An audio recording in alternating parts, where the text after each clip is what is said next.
사랑합니다. 축복합니다. 우리 찬양 인도하시는 허전사님이 이제 결혼을 한답니다. 11월 1일 2시에 저희 부부가 결혼한 날이 11월 1일 2시인데 똑같은 날짜, 똑같은 시간에 결혼을 한다고 합니다. 전사님 딸 둘 낳을 거예요. 축하해 주시면 또 복된 가정 이루어가기를 위해서 기도해 주시면 감사드리겠습니다. 우리 하나님 말씀은 역대하 6장 12절에서 25절입니다. 우리 매일 성경 주일 본문 보도록 하겠습니다. 역대하 6장 12절에서 25절까지 말씀 번갈아 가면서 보도록 하겠습니다. 역대하 6장 12절에서 25절 제가 먼저 읽을게요. 솔로몬이 여호와의 제단 앞에서 이스라엘의 모든 회중과 마주서서 그의 손을 펴니라. 솔로몬이 일찍이 노소로 대를 만들었으니 길이가 5규빗이요 너비가 5규빗이요 높이가 3규빗이라. 뜰 가운데 두었더니 그가 그 위에 서서 이스라엘의 모든 회중 앞에서 무릎을 꿇고 하늘을 향하여 손을 펴고 이르되 이스라엘의 하나님 여호와여 천지의 주와 같은 신이 없나이다. 주께서는 온 마음으로 주의 앞에서 행하는 주의 종들에게 언약을 지키시고 은혜를 베푸시나이다. 주께서 주의 종 내 아버지 다윗에게 허락하신 말씀을 지키시되 주의 입으로 말씀하신 것을 손으로 이루심이 오늘과 같으니이다. 이스라엘의 하나님 여호와여 주께서 주의 종 내 아버지 다윗에게 말씀하시기를 내 자손이 그들의 행위를 삼가서 내가 내 앞에서 행한 것 같이 내 율법대로 행하기만 하면 내게로부터 나서 이스라엘 왕위에 앉을 사람이 내 앞에서 끊어지지 아니하리라 하셨사오니 이제 다윗을 위하여 그 허락하신 말씀을 지키시옵소서. 그런즉 이스라엘 하나님 여호와여 원하건대 주는 주의 종 다윗에게 하신 말씀이 확실하게 하옵소서. 하나님이 참으로 사람과 함께 땅에 계시리까 보소서. 하늘과 하늘들의 하늘이라도 주를 용납하지 못하겠거든 하물며 내가 건축한 이 성전이오리이까. 그러나 나의 하나님 여호와여 주의 종의 기도와 간구를 돌아보시며 주의 종이 주 앞에서 부르짖는 것과 비는 기도를 들으시옵소서. 주께서 전에 말씀하시기를 내 이름을 거기에 두리라 하신 곳이 성전을 향하여 주의 눈이 주야로 보시오며 종이 이곳을 향하여 비는 기도를 들으시옵소서. 주의 종과 주의 백성 이스라엘이 이곳을 향하여 기도할 때에 주는 그 간구함을 들으시되 주께서 계신 곳 하늘에서 들으시고 들으시사 사여 주옵소서. 만일 어떤 사람이 그의 이웃에게 범죄함으로 맹세시킴을 받고 그가 와서 이 성전에 있는 주의 제단 앞에서 맹세하거든 주는 하늘에서 들으시고 행하시되 주의 종들을 심판하사 악한 자의 죄를 정하여 그의 행위대로 그의 머리에 돌리시고 공의로운 자를 의롭다 하사 그 의로운 대로 갚으시옵소서. 24절 25절 함께 봅니다. 만일 주의 백성 이스라엘이 주께 범죄하여 적국 앞에 패하게 되므로 주의 이름을 인정하고 주께로 돌아와서 이 성전에서 주께 빌며 간구하거든 주는 하늘에서 들으시고 주의 백성 이스라엘의 죄를 사하시고 그들과 그들의 조상들에게 주신 땅으로 돌아오게 하옵소서. 아멘. 우리 매일 성경에서 좀 새벽 예배에서 매일 성경 본문을 가지고 공부하면서 역대하를 공부하고 있습니다. 역대하는 솔로몬부터 시작해서 남유다의 왕들에 대한 이야기인데 1장부터 9장까지는 솔로몬의 이야기를 다루고 있습니다. 솔로몬의 1장은 솔로몬이 왕이 되면서 기브온에 가서 하나님의 성막에 가서 예배를 드렸다라는 이야기고 2장부터 7장까지에 걸쳐서 솔로몬이 성전을 건축했다라는 이야기를 하고 있습니다. 오늘 본문은 솔로몬이 성전을 건축한 후에 이제 성전 봉헌식을 하면서 솔로몬이 드리게 된 기도가 오늘 본문입니다. 오늘날 우리식으로 하게 되면 이제 입당 예배라고 생각하시면 되겠습니다. 교회 건물을 짓고 입당 예배 드리는 그 상황이다라고 이해하시면 될 것 같습니다.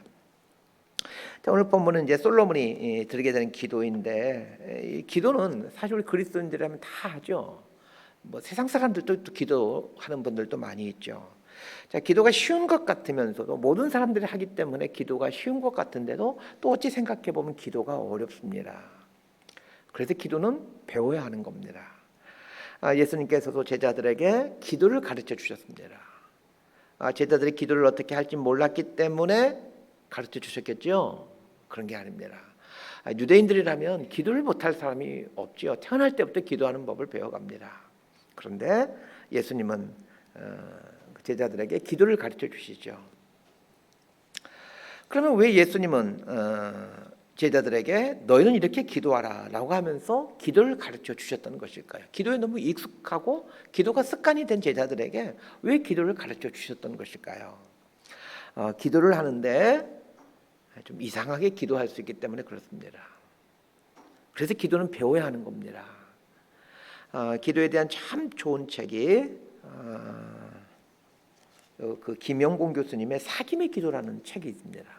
이분이 워싱턴에 있는 교회에서 목회하는 분이신데 예전에는 그 합동신학교 교수님이셨는데 미국 워싱턴에서 목회하고 계시는 분이신데 이분은 이제 신학자이면서 목회자인데 이 기도에 대해서 참 깊이 있는 내용을 다루고 있는 책입니다. 이 캐톨릭에서는 성인들의 기도문을 외우는 전통이 있죠. 참 좋은 전통이라고 생각합니다.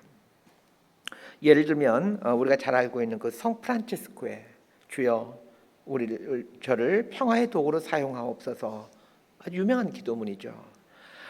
영적인 거인들이 행했던 기도문을 반복해서 읽다 보면 우리의 영성이 정화되어 가고 깊어져 가는 것을 경험하게 됩니다. 캐톨릭에서 참 여러 가지 전통들이 우리와 맞지 않는 부분들 많이 있지만 이런 성인들의 기도를 반복하고 하는 것들은 참 저는 본받을 만한 기도이다라고 생각되어집니다. 제가 예전에 오랫동안 그 묵상 교재로 사용해 왔던 그 보신이 좋았더라는 묵상지가 있습니다. 지금은 이제 재판되어서 나오진 않지만 그 창간 후부터 구독해서 보았던 그 묵상지입니다. 그 묵상지 앞부분에는 그 십자가 묵상이라는 글이 매 호마다 항상 실려 있습니다. 똑같은 글이 똑같은 내용으로 글이 실려 있는데 그 십자가 묵상이라는 그 글을 제가 읽어드릴 테니까 한번 좀 잘 들어보시길 바랍니다. 기도문입니다. 사랑의 주님, 오늘 하루 저의 삶을 돌아봅니다. 가정과 일터, 인간관계와 여러 가지 일들을 십자가의 사랑으로 살게 하소서. 십자가를 생각하며 죄와 허물을 회개합니다. 저의 부족함이 이웃에게 상처를 주거나 하나님의 일에 방해가 되지 않게 하소서. 십자가의 헌신과 희생을 닮아 십자가의 능력과 희망으로 살게 하소서. 피 흘리시며 죽기까지 우리를 섬기셨던 주님을 본받게 하소서. 하나님 나라의 도구로 써주소서. 모든 어려움과 걱정을 십자가 앞에 내려놓습니다. 오늘도 성령님의 음성에 민감하게 하소서. 십자가의 사랑으로 살게 하소서.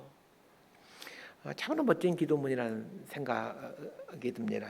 오늘 본문에 보면 이 솔로몬이 성전을 완공하고 하나님의 거룩한 영광이 그윽한 상황에서 온 백성들 대표하여 기도하게 됩니다. 이 솔로몬의 기도 내용을 보면서 기도가 무엇이고 또 우리가 어떻게 기도를 해야 되는가를 배워갔으면 합니다. 자, 12절에서 15절까지 말씀 함께 읽도록 하겠습니다. 시작. 솔로몬이 여호와의 제단 앞에서 이스라엘의 모든 회중과 마주서서 그의 손을 펴니라. 솔로몬이 일찍이 노수로 대를 만들었으니 길이가 5규빗이요 너비가 5규빗이요 높이가 3규빗이라. 뜰 가운데 두었더니 그가 그 위에 서서 이스라엘 모든 회중 앞에서 무릎을 꿇고 하늘을 향하여 손을 펴고 이르되 이스라엘의 하나님 여호와여, 천지에 주와 같은 신이 없나이다.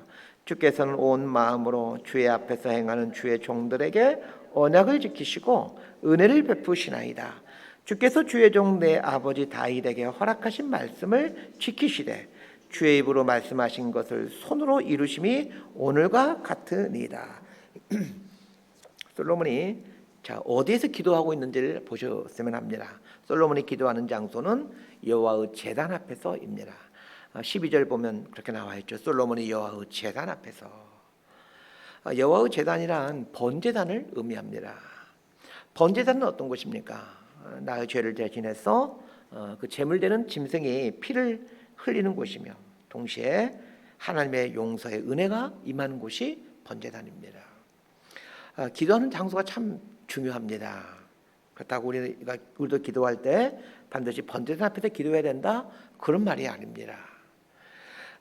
먼저 이 번제단이 의미하는 것이 무엇인지 알아야 번제단 앞에서 기도한다라는 말의 의미를 알 것 같습니다. 번제단은 우리의 죄를 대신해서 제물이 죽는 장소이죠. 번제단 앞에서 기도한다라는 말과 같은 말이, 이걸 좀 신약적인 개념으로 바꾸다 보면 예수님의 이름으로 기도한다라는 말로 바꿀 수 있지 않을까 싶습니다. 자, 우리는 기도의 끝부분에서 예수님의 이름으로 기도합니다, 이렇게 말을 합니다. 그렇죠? 다 그렇게 기도할 겁니다. 만약 예수님의 이름으로 기도합니다 라는 말을 붙이지 않고 그냥 아멘 하고 끝내면 어떻게 될까요? 기도를 2시간 동안 열심히 기도했어요. 근데 기도 끝에 가서 예수님의 이름으로 기도했습니다를 까먹었어요. 그래서 기도를 끝냈어요. 그럼 어떻게 될까요? 기도가 다 없어지는 걸까요? 괜찮습니다. 그 예수님의 이름으로 기도했습니다라는 말을 빼먹어도 전혀 지금까지 했던 몇 시간 동안 했던 기도가 다 사라져버리고 그런 거 아닙니다. 자, 중요한 것은 예수님의 이름으로 기도합니다 라는 말을 하는 것이 중요한 것이 아니라 그 기도의 내용이 예수님의 이름에 합당하게 기도하는 것입니다. 왜 이 기독교 전통에서 예수님의 이름으로 기도합니다 라는 말로 기도를 마치게 했을까요? 그 이유를 곰곰이 생각해 보시길 바랍니다. 그 예수님의 이름으로 기도합니다 라는 말을 맨 끝에 가서 하는 이유는 내가 했던 기도들이 정말 예수님의 이름에 합당한가를 생각해 보라는 것입니다. 예수님의 이름으로 기도합니다라는 말에는 예수님의 그 거룩하신 이름에 합당하게 구하겠다라는 의지의 표현인 것입니다. 다른 말로 하면 그 예수님이 기도하시는 것처럼 나의 헛된 욕심과 욕망을 위해 구하지 않고 그 예수님의 거룩하신 이름에 흠이 되지 않게 구하겠다는 뜻입니다. 자, 그런데 우리는 자기의 헛된 욕심을 위해 아주 뜨겁게 기도해 놓고는 꼭 맨 마지막에 예수님의 이름으로 기도합니다 라고 말을 합니다. 예수님의 이름으로 기도합니다 이렇게 기도를 마치면 기도를 잘했다라고 생각을 합니다. 그러나 그 예수님의 이름으로 기도합니다 라는 말을 하는 이유는 나의 모든 간구의 내용이 예수님의 이름에 합당하게 구하겠다는 그런 결단입니다. 기도에 대한 중요한 핵심을 놓치고 아무리 열심히 기도한다 한들 그 기도는 내 욕망을 표현하는 그 목마른 갈증에 지나지 않을 뿐입니다. 기도와 관련해서 첫 번째 중요한 올 번제단 앞에서 솔로몬이 기도했던 것을 저는 이제 신학적인 의미로 바꾸어서 예수님이 번제단 십자가 돌아가셨으니 그 예수님이 십자가에 달려 돌아가신 곳이 번제단이라고 해석해서 예수님의 이름에 합당하게 구해야 된다라는 말로 이제 조금 의미를 확장시켜서 여러분에게 설명을 드렸습니다. 그래서 기도를 하실 때 항상 생각할 거는 그 내가 간구하는 내용이 예수님의 이름에 합당한가라는 것을 생각하면서 간구를 하는 것입니다. 기도에는 두 번째 핵심이 있습니다. 솔로몬이 기도하면서 첫 마디가 무엇인지를 한번 유심히 보시길 바랍니다. 14절에 보면 이제 14절부터 본격적으로 기도의 내용이 나오는데 이르되 이스라엘의 하나님 여호와여, 하나님의 이름을 이제 부름으로 기도가 시작되고 있는 걸 보게 됩니다. 예수님께서 가르쳐준 주기도문의 첫 번째 내용이 무엇인지 아십니까? 하늘에 계신 우리 아버지요. 예수님이 가르쳐준 주기도문과 솔로몬이 하는 기도는 우연이라고 할 만큼 일치하죠. 하나님의 이름을 부름으로 기도가 시작되고 있다는 것을 보게 됩니다. 자, 이스라엘의 하나님 여호와여라고 하면서 하나님의 이름을 부르면서 시작한다라는 것은 하나님과의 인격적 대면에서 기도가 시작된다라는 것을 말해줍니다. 기도는 혼자 중얼중얼 거리는 것이 아니라는 얘기입니다. 하나님이 있든 없든 그냥 뭐 상관없이 나 혼자 그냥 계속 중얼중얼 걸릴 수 있잖아요. 우리 기도하면서. 근데 그런 건 기도가 아니라는 얘기입니다. 우리가 누구랑 만나서 대화를 하죠. 자, 사람과 사람이 만나 얘기하듯이 기도는 하나님과 만나 하나님과 대면해서 대화하는 것이 기도입니다.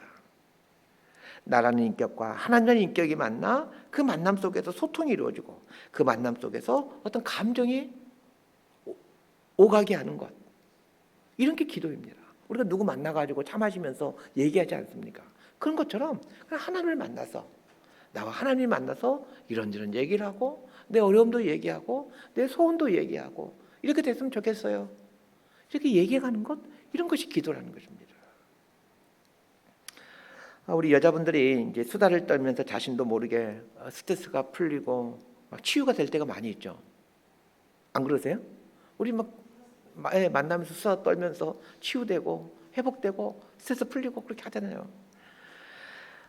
그렇게 되듯이 기도는 하나님과의 인격적 교류이면서 감정의 교류입니다.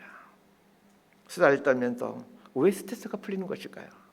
누군가가 내 얘기를 들어주면서 공감해 주고 있고, 서로의 이야기를 들으면서 웃기도 하고 또 울기도 하면서 그 상한 감정들이 치유되어 가기 때문에 그렇습니다. 기도가 그런 것입니다. 하나님과의 인격과 감정의 교류가 이루어져 우리 영혼이 정화되어 가는 것이 기도입니다.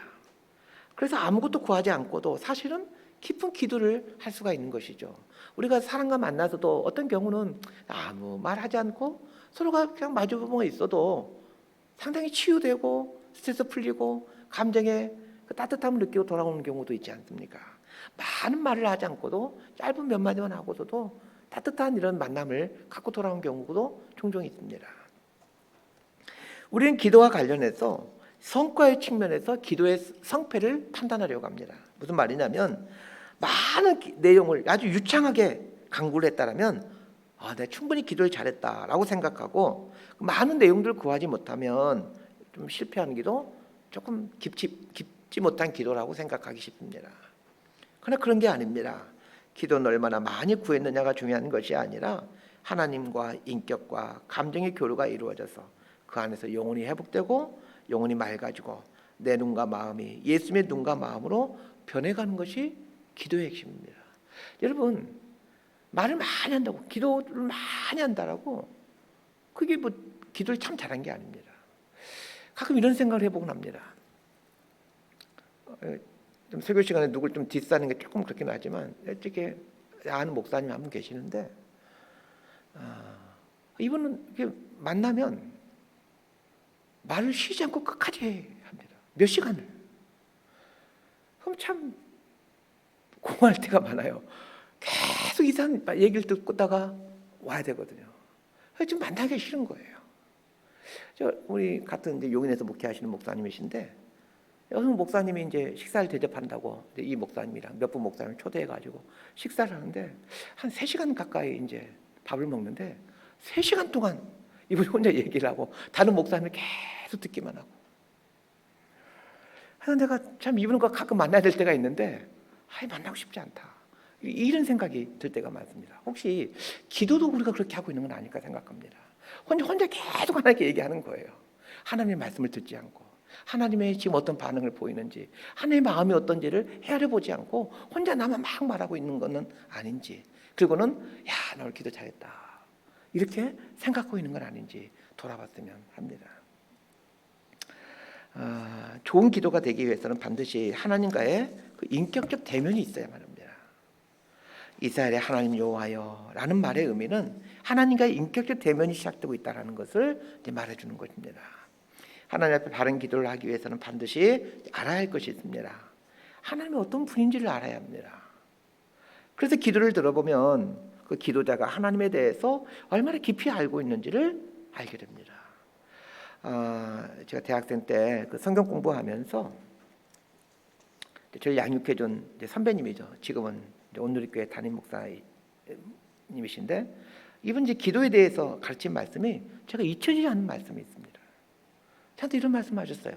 제가 이제 1:1 공부를 하는데, 야 개수야, 기도를 들어보면 그 사람의 영성을 알 수 있어. 기도를 들어보면 그 사람의 영성을 알 수 있단다라는 말이 참 무서운 말씀으로 다가왔습니다. 기도를 들어보면 영성을 알 수 있다는 말에 평상시 때는 유창하게 기도하는데 막 그 선배 앞에 서게 되면 막 기도 말이 잘 나오지 않았던 그런 경험들이 있습니다. 바른 기도를 하기 위해서는 하나님에 대한 바른 알미 있어야 합니다. 솔로몬이 알고 있는 하나님은 어떤 하나님입니까? 자, 14절 하반절을 보면 이렇게 말하고 있습니다. 주께서는 온 마음으로 주의 앞에서 행하는 주의 종들에게 언약을 지키시고 은혜를 베푸시나이다. 이렇게 말하고 있습니다. 하나님께서는 어떤 사람에게 복을 주시고 은혜를 주신다라고 말하고 있습니까? 온 마음으로 주의 앞에서 행하는 주의 종에게 말씀을 통해 약속한 복을 주시고 은혜를 주신다, 이렇게 말하고 있습니다. 온 마음으로 주의 앞에서 행하는 주의 종, 이 짧은 문구에 이 신앙생활의 엑기스가 있다고 생각합니다. 여러분, 이 문구 온 마음으로 주의 앞에서 행하는 주의 종이라는 말을 한번 계속 읊조리면서 살아갔으면 좋겠습니다. 성경이 말하는 기독교 신앙이 이런 거구나를 알아가게 됩니다. 온 마음으로라는 말을 생각해 보십시다. 온 마음으로. 기독교 신앙은 의식이 아닙니다. 기독교 신앙은 마음 중심으로 하나님을 사랑하는 것입니다. 그 다음에 나오는 주의 앞에서라는 말을 또 한번 곰곰이 생각해 보십시다. 주의 앞에서라는 말은 라틴어로 코람데오라는 말입니다.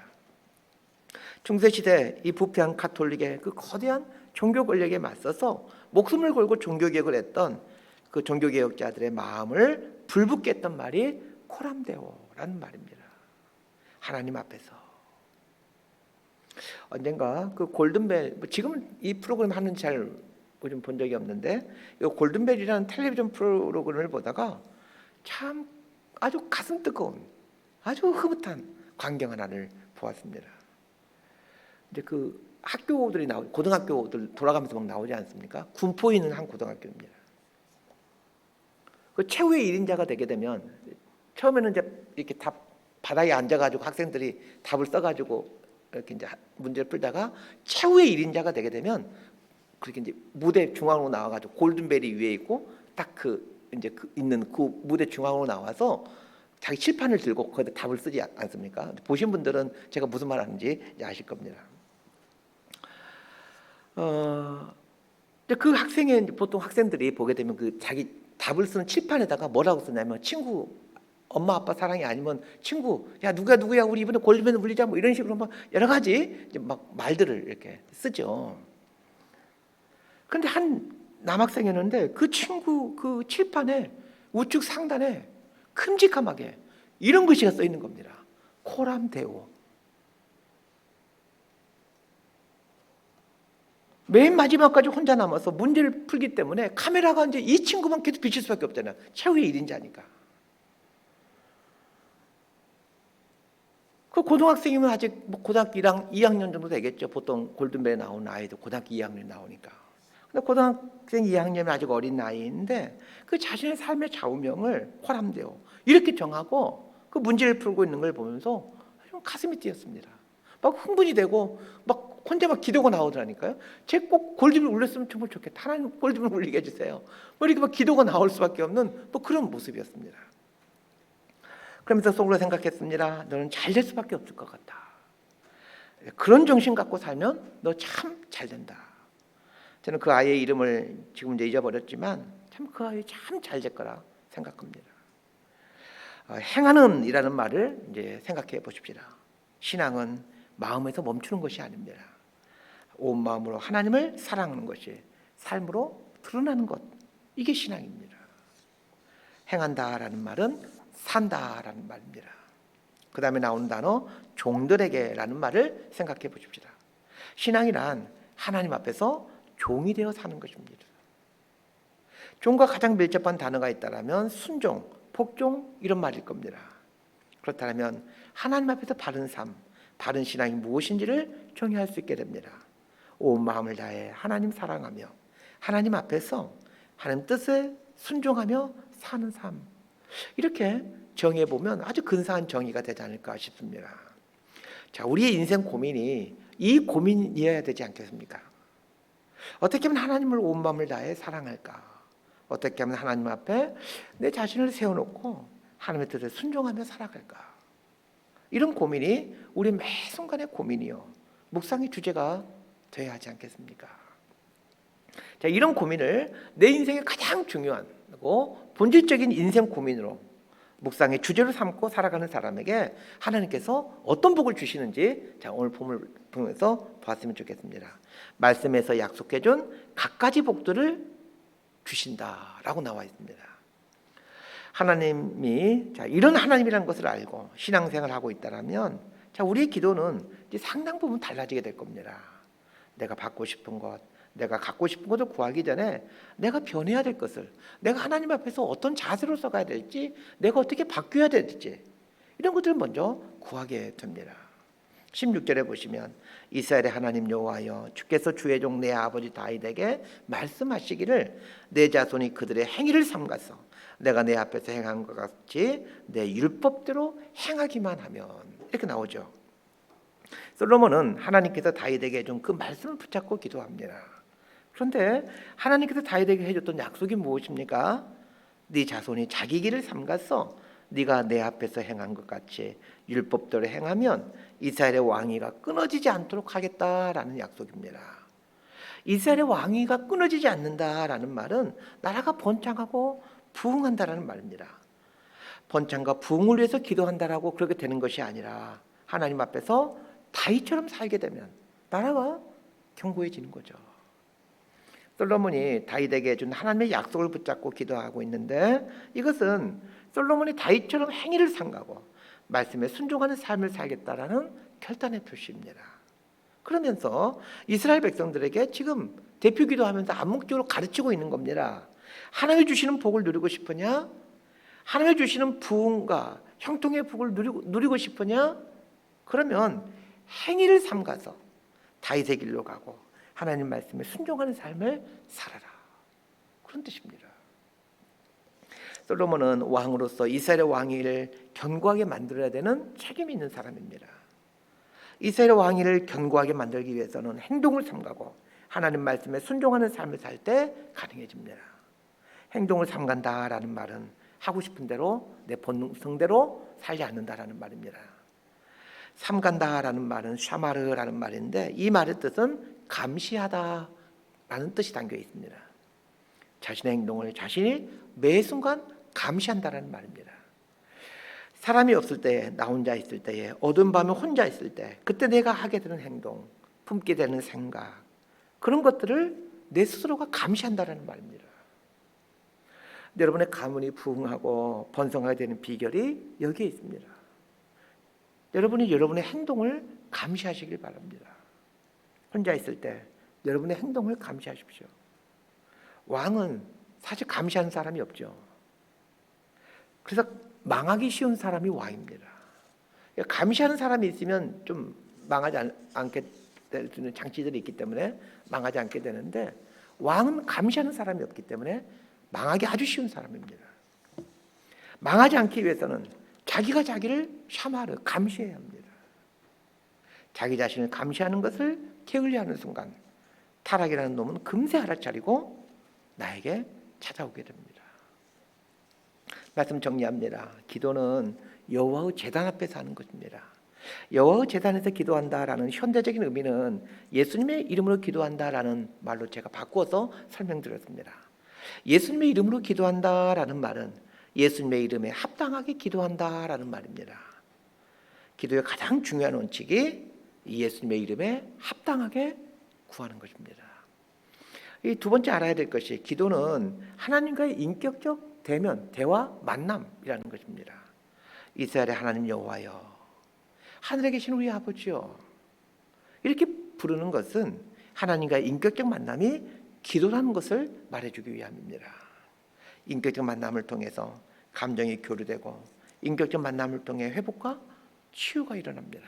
무엇보다도 우리의 더러운 영혼과 생각이 정화되어 갑니다. 세 번째, 기도와 관련해서 중요한 것은 기도는 사는 것, 삶이라는 것입니다. 말씀대로 행하고 말씀대로 사는 것, 사실 그게 기도입니다. 이렇게 기도를 하는 사람에게 하나님께서 어찌 복을 주시지 않으시겠습니까? 이렇게 기도하며 살아가는 사람에게 하나님이 어찌 은혜를 베푸시지 않으시겠습니까?